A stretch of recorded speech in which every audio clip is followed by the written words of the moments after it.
Un demi-siècle après la fin de la guerre du Vietnam, l'agent orange Dioxine continue de tuer et de marquer des millions de vies. Face à une tragédie qui se transmet de génération en génération, la solidarité, l'accompagnement et l'action collective demeurent essentielles pour soutenir les victimes et alléger les séquelles d'un héritage empoisonné. Tel est le thème de l'hebdomadaire Le Courrier du Vietnam numéro 32. Il y a 65 ans, face à l'essor du mouvement insurrectionnel dans le Sud pendant la guerre du Vietnam, 1954-1975, le président américain John Kennedy décida de mener, parallèlement à la guerre conventionnelle, une guerre chimique sur le territoire vietnamien. Entre 1961 et 1971, l'armée américaine effectua 19 905 missions aériennes et déversa plus de 80 millions de litres de défoliants sur le sud du pays, dont 61% d'agents orange contenant environ 366 kg de dioxine. Selon les estimations, 4,8 millions de Vietnamiens ont été exposés à ces herbicides toxiques, entraînant près de 3 millions de victimes, parmi lesquelles au moins 150 000 enfants recensés à travers le pays. Les personnes touchées souffrent notamment de maladies cutanées, de cancers ainsi que de graves atteintes des systèmes nerveux, respiratoires et circulatoires.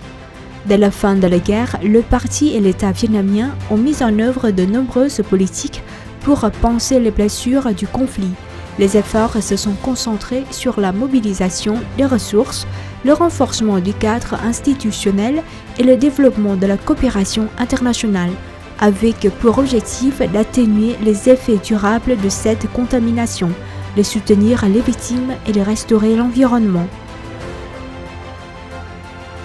Dans ce numéro, le Courrier du Vietnam a rencontré Phạm Xuân Hưng, vice-président de l'Association vietnamienne des victimes de l'agent orange dioxine, qui présente des solutions durables permettant d'améliorer la prise en charge des victimes. Le journal propose également un reportage consacré au village de l'Amitié du Vietnam à Hanoï, où sont accueillis et soignés les victimes de l'agent orange dioxine. Les lecteurs découvriront aussi le portrait de la franco-vietnamienne Trần Tố Nga, qui, à 84 ans, poursuit son combat devant la justice française contre 14 géants américains de l'agrochimie ayant fabriqué l'agent orange utilisé durant la guerre du Vietnam. Son action judiciaire est devenue un symbole de la quête de justice des victimes. Retrouvez ces reportages ainsi que de nombreux autres articles consacrés à l'agent orange dans le Courrier du Vietnam numéro 32 ou sur le site lecourrier.vn.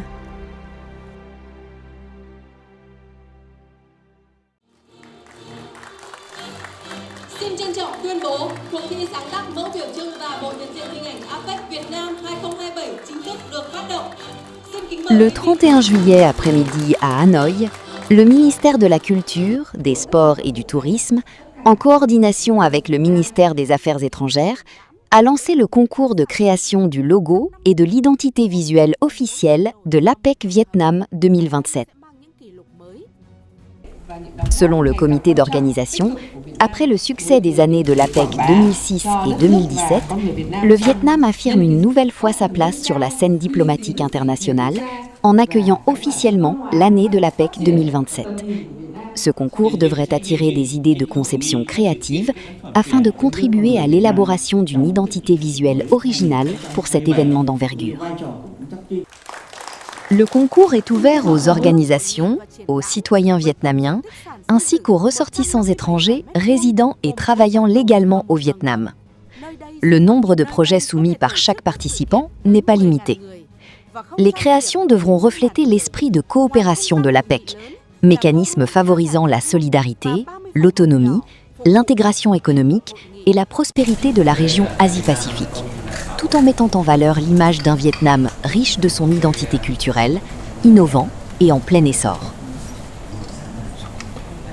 Conformément au règlement, le logo devra obligatoirement inclure la mention APEC Vietnam 2027 et ne devra pas utiliser les images du drapeau national, des armoiries nationales ou de la carte du Vietnam. Les créations devront présenter un caractère symbolique, moderne, original et inédit. Elles devront également utiliser des couleurs harmonieuses, être facilement identifiables, adaptées à l'impression et aux activités de communication sur différents supports, tout en garantissant une bonne lisibilité, y compris en noir et blanc, et lorsqu'elles sont associées au logo officiel de l'APEC. Le comité d'organisation décernera un premier prix de 50 millions de dong et 2 prix d'encouragement de 5 millions de dong chacun, accompagnés de certificats. La création gagnante servira de base à l'identité visuelle officielle de l'APEC Vietnam 2027. Les dossiers de candidature sont acceptés jusqu'au 25 août 2026. Les dossiers papier doivent être envoyés à la division des expositions et des arts appliqués du département des Beaux-Arts, de la photographie et des expositions, au numéro 38, rue Cao Ba Quat, quartier Dien Bien, Hanoï. Les dossiers électroniques doivent être transmis à l'adresse suivante: fontrienlam@gmail.com.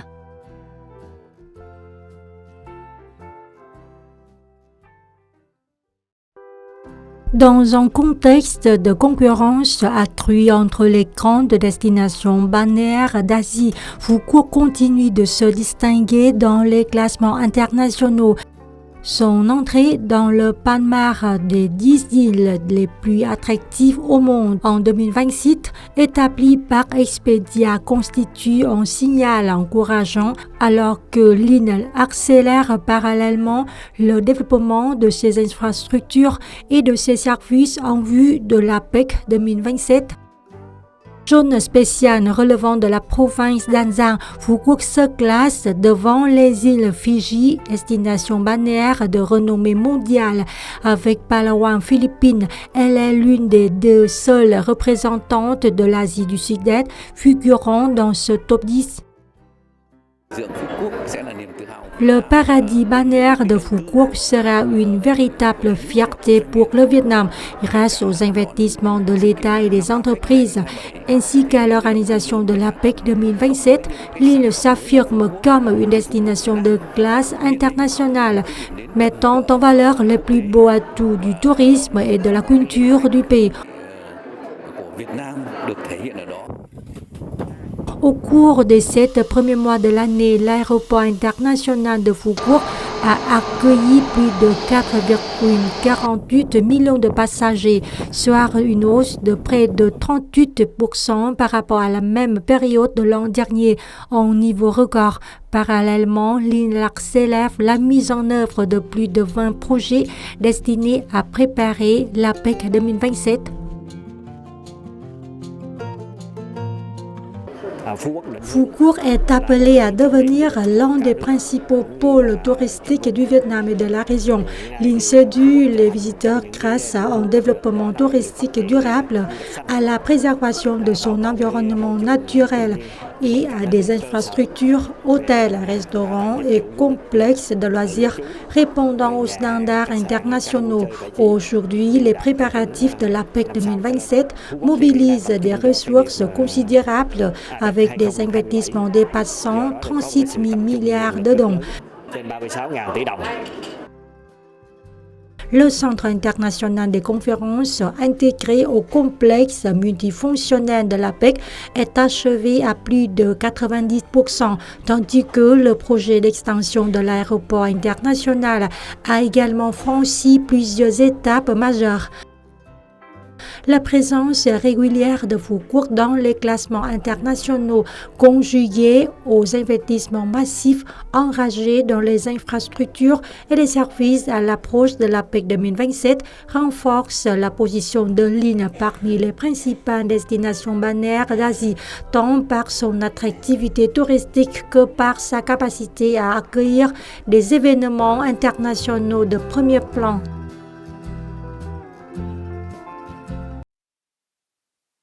60 œuvres emblématiques sélectionnées parmi des milliers d'acquisitions réalisées au cours des 10 dernières années sont présentées dans le cadre de l'exposition Nouvelles œuvres de la collection du Musée des Beaux-Arts du Vietnam de 2016 à 2026. Cette exposition, organisée à l'occasion du 60e anniversaire de la création du Musée des Beaux-Arts du Vietnam, met en lumière l'art contemporain vietnamien à travers la diversité des matériaux, des thèmes et des langages artistiques.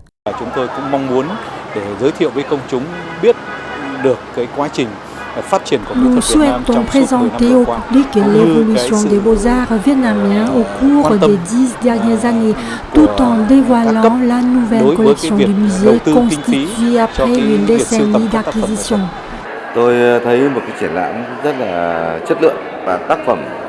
Je considère qu'il s'agit d'une exposition de grande qualité.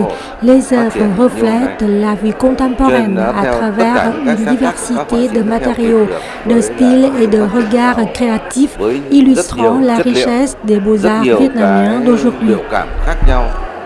L'exposition réunit des œuvres consacrées à des thèmes tels que la défense de la patrie, l'édification du pays, la culture traditionnelle, l'environnement ou encore les histoires personnelles. Chacune a été sélectionnée pour mettre en valeur le style propre de son auteur et contribuer à rapprocher les beaux-arts du public. Và mỗi một chủ đề thì chúng tôi cũng cố gắng chọn những tác phẩm tốt nhất. Nous avons souhaité sélectionner des œuvres représentatives proches de la vie quotidienne et de l'esprit de l'art contemporain afin de faire du musée un trait d'union entre l'art et le public.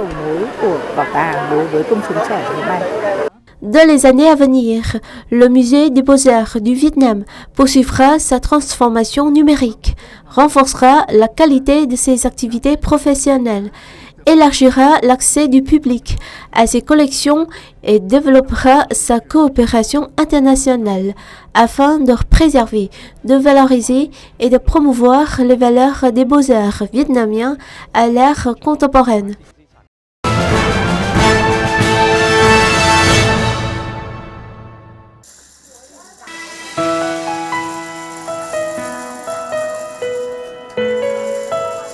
Actuellement, le Vietnam compte environ 5400 villages de métiers, dont environ 2000 sont traditionnels. Ces villages génèrent des emplois pour près de 11 millions de travailleurs locaux, soit environ 30% de la main-d'œuvre rurale et montagnarde. Leurs produits sont exportés vers plus de 160 pays, générant un chiffre d'affaires annuel de plus de 2 milliards de dollars. La valeur économique et culturelle de ce village est immense et prometteuse. À une époque où le développement allie croissance et culture, la résolution numéro 80 du bureau politique montre que la culture guide désormais le progrès. Les villages artisanaux deviennent de véritables sources vives, transformant leur savoir-faire en force. Pour ainsi dire, c'est à travers les mains des artisans que la culture vietnamienne se préserve, se diffuse et continue de s'épanouir. Les villages d'artisanat ne sont plus uniquement considérés comme un patrimoine à protéger, mais deviennent des acteurs créatifs au cœur de l'économie culturelle. Chaque produit artisanal ne se limite pas à sa fonction utilitaire. Il porte une histoire, une émotion et une identité. Lorsque tradition et innovation se rencontrent, ces villages entament un nouveau parcours, celui de l'intégration et du développement durable. Nghị quyết 80 ra vào cái thời điểm này là nó rất là đúng. La promulgation de la résolution numéro 80 est particulièrement opportune, car le développement du pays nécessite que la culture contribue à la croissance. Aujourd'hui, la culture n'est pas seulement une valeur spirituelle, elle doit aussi devenir un secteur capable de générer des revenus et de soutenir l'économie en investissant et en valorisant l'artisanat, Cette résolution souligne et confirme le rôle du développement de l'industrie culturelle et de la culture en général. 10 cái lĩnh vực của công nghiệp văn hóa thì có hàng thủ công mỹ nghệ. Les villages artisanaux vietnamiens sont extrêmement riches et l'artisanat traditionnel du pays très diversifié. Ce qui est remarquable, c'est que ces villages conservent l'âme de la culture nationale. Ce qui perpétue ces métiers sont avides d'apprendre, créatifs et habiles. Du villageois à l'artisan confirmé, la production reste majoritairement manuelle, passant par des étapes telles que la broderie, le tissage, le martelage, le moulage, la sculpture, le modelage ou la gravure. Chaque artisan souhaite insuffler finesse et excellence dans ses créations. Chaque produit raconte sa propre histoire distincte des biens industriels. Cái này nếu mà chúng ta giữ được tốt, Si nous préservons et développons correctement ces métiers, même dans une société en mutation, ils demeureront un capital précieux conservant l'âme des villages vietnamiens. Ainsi, nous préservons l'essence culturelle rurale et l'esprit de la culture vietnamienne. Chứa đựng trong đó những các cái nghề thủ công rất là quý giá.